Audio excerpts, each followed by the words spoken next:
UPSC physics lecturer की preparation के हवाले से हमने एक प्लेटफॉर्म स्टार्ट किया हुआ था। तो पास्ट पेपर्स के एमसीक्यूज हम लेके चल रहे थे 2020 की। तो फर्स्ट 40 एमसीक्यूज आप लोगों के साथ मैं ऑलरेडी डिस्कस कर चुका हूँ, जिसका लिंक आपको इसी वीडियो की डिस्क्रिप्शन में मिल जाएगा। तो आज हम नेक्स्ट लेके चलेंगे 41 एमसीक्यूज से। Question number 41, a floppy disk is computer rotate from the rest up to angular speed of 31.4 radian per second in time 0.921 second. What is the angular acceleration of the disc?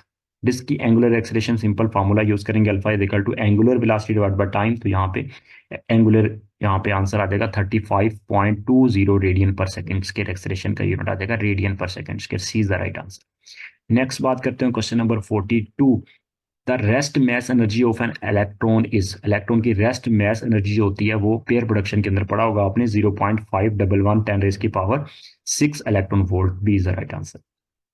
Question number 43, मतलब एक body है, उसके ऊपर charges हैं 2.50 micro kolam. उसमें से अगर electron 9 multiply 10 raise की पावर 13 इलेक्ट्रॉन्स को रिमूव कर दिया जाए तो उस वक्त उस बॉडी के ऊपर कितने चार्जेस बच जाएंगे, रिमेनिंग कितने होंगे? तो simple Q is equal to minus N E, N यहाँ पे number of charges, E electrons.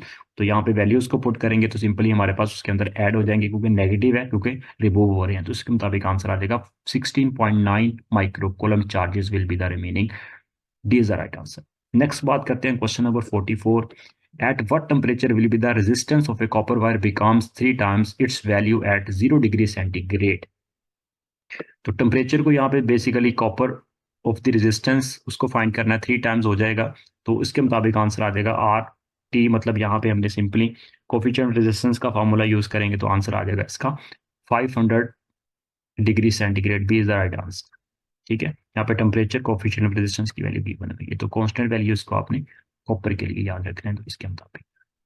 Next question number 45 की बात करते हैं। A block on the end of the spring is pulled to position x is equal to a and released through what total distance does it travel on full scale of its position? Cycle, full cycle, full cycle की बात करें, basically cycle की बात होती है, उसके 4 quarters बन जाएंगे ना बेसिकली। तो फुल स्केल की बात करें तो उसके लिए मुताबिक अगर x is equal to x distance को रिप्रेजेंट करता है तो ये हमारे पास 4 टाइम्स आ जाएगा। एक सर्कल ड्रा करें, उसके सेंटर से लाइन ड्रा करें, उसके बाद सेंटर से लाइन ड्रा करेंगे तो बेसिकली वहां पे 4a बन जाएगा, टोटल डिस्टेंस बन जाएगा। एक कंप्लीट साइकिल की बात कर रहे हैं ना बेसिकली। क्वेश्चन नंबर 46 की बात करें, इसको भी मैंने बोल्ड कर दिया, इसका भी कन्फ्यूजन थी थोड़ी सी, इसको आप चेक कर सकते हैं जो मैंने बोल्ड किए हैं साथ साथ। एक car of mass 1000 kilogram was brought to rest on the level road by braking and 500 kilo joule of heat were produced.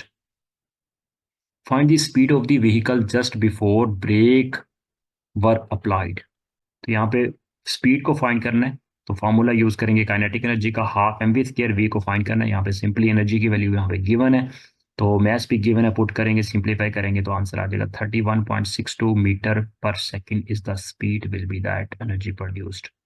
Next question number 47, A truck of math 750 kilogram moving at 30 kilometre per our hit a stationary dumpster of mass 1000 kilogram. The two vehicles stick and move together after collision. What is their speed?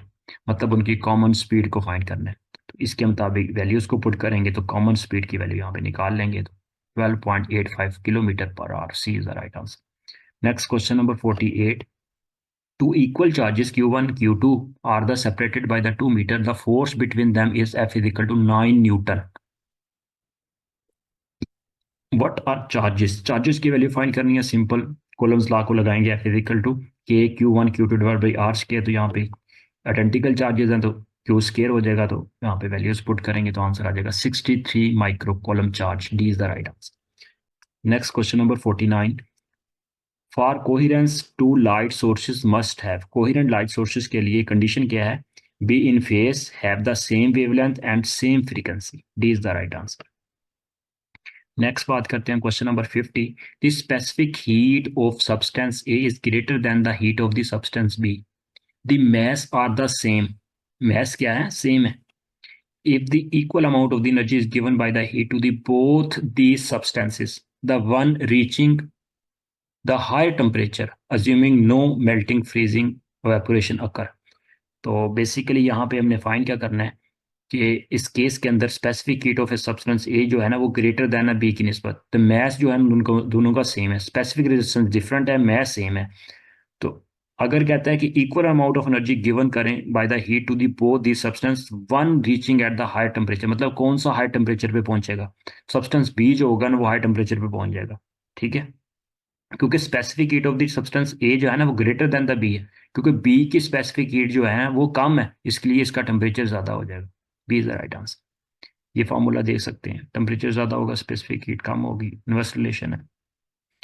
Next, MCQs number 51. The temperature of a gas of initial volume V1 in a glass container is increased from T1 is equal to 200 Kelvin. Remember, temperature given in Kelvin.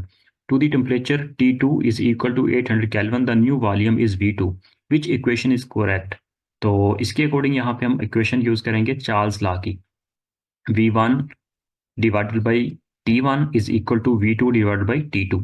यहाँ पे हमने new volume find करना है, V2 find करना है, तो यहाँ पे V को सेपरेट करेंगे तो हमारे पास इसकी इक्वेशन बन जाएगी, V1 की निस्बत हमारे पास आंसर आ जाएगा इसको।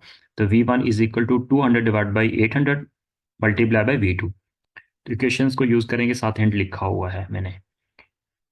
Question number 52, the Pauli explosion principle state that no two electron is in the same atom can have the same values for in quantum numbers।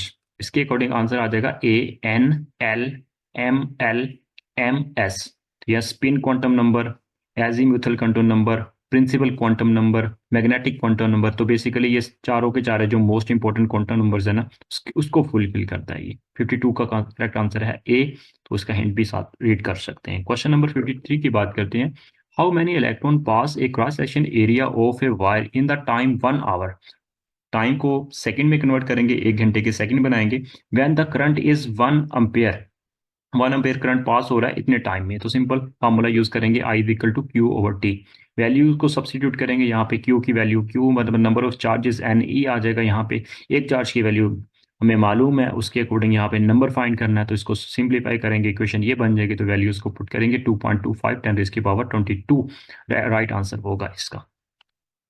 तो लेकिन इस क्वेश्चन के अंदर थोड़ी कन्फ्यूजन थी, इसको भी मैंने बोल्ड कर दिया, तो इसका जो राइट आंसर जो मोस्ट क्लोजली है।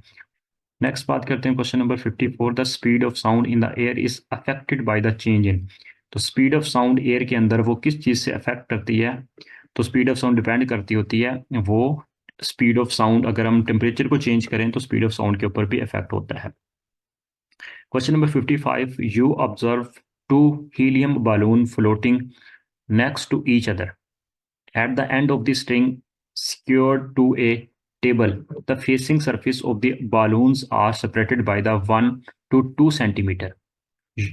You blow through the opening between the balloons. What happened to the balloons? They move each other. Question number 55 का राइट आंसर है ए, ईच अदर, मतलब आपस में एक दूसरे के करीब आएंगे। क्वेश्चन नंबर बात कर लेते हैं next 56, diamond has 4 valence electrons होते हैं डायमंड के अंदर, कार्बन के जैसे 4, क्योंकि उसी कैटेगरी में पाया जाता है, उसी ग्रुप में सेम में जिस तरह कार्बन होता है उस तरह डायमंड होता है। 57, a test car move at the constant speed of 100 metre per second around a circular road of the radius 50 metre, find its acceleration. Simple acceleration find करना है, centimetre acceleration A is equal to V square over R, values को put करेंगे तो 2 metre per second square B is the right answer आ जाएगा। Question number 58. Blood pressure is normally measured with the effect of the sphygmomanometer around the arm.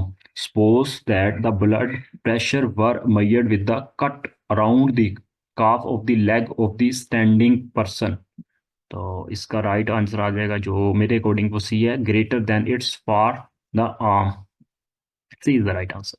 Question number 59. The pressure is 2.5 atmosphere, what is it in pascal? Pascal में बताना है pressure, तो इसका right answer बन जाएगा 2.53 multiply 10⁵ pascal आ जाएगा। Simple conversion है, pressure को डिफरेंट यूनिट्स होते हैं प्रेशर के, लेकिन सिस्टम इंटरनेशनल में न्यूटन पर मीटर स्क्वायर होता है, तो इसका पास्कल में बनेगा वो, क्योंकि 10 13 36 तकरीबन उसके इक्वल होता है 1 पास्कल, तो 2.53 10⁵ पास्कल आ जाएगा।